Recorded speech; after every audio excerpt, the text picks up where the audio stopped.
Assalamu alaikum and good evening to everyone. And thank you, Zafar Saab, for inviting me here today. There are a few things which almost every one of you who have spoken before me may have said. But I need to put a few things on record before I come to my comments. I believe Kashmiris under the Indian occupation are facing one of the most brutal oppression in the world, with the world's renowned human rights organizations crying out loud for international intervention. According to the Amnesty International, Human Rights Watch, and the United Nations Security Council, United Nations Council for Human Rights, and the UN rapporteurs, the Indian forces are reported to be involved in illegal detentions, extrajudicial and custodial killings, torture, and rape.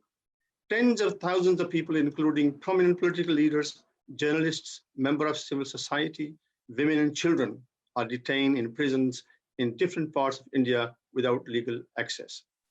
Curfews, cordon and search operations, arrests, physical harm, and destruction of properties by the military has become norm.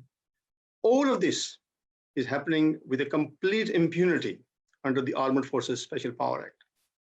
As if this was not enough, on the 5th of August 2019, the Indian government put the state of Jammu and Kashmir under a military siege, imposing a lockdown with curfew, blocking the internet access and communication lines. While enforcing these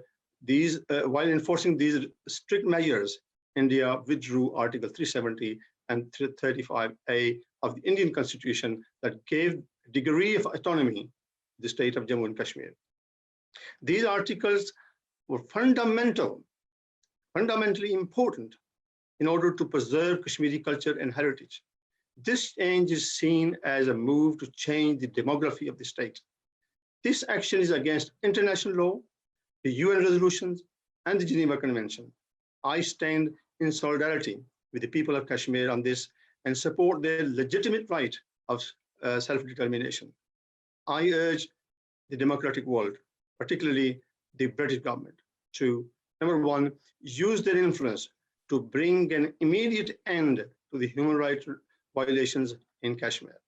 Number two, support the United Nations Council for Human Rights, get access to Kashmir, to investigate the reports of human rights violations and bring the perpetrators to justice, as has happened in the case of massacres in Bosnia during 1990s.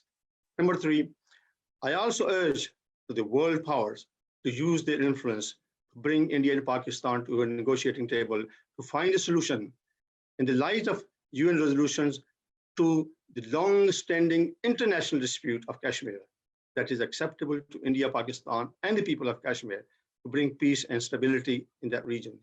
As this situation cannot continue forever, while strong armies of two nuclear powers, India and Pakistan, are standing eye to eye, and any mishap would turn into an all-out war between these two countries.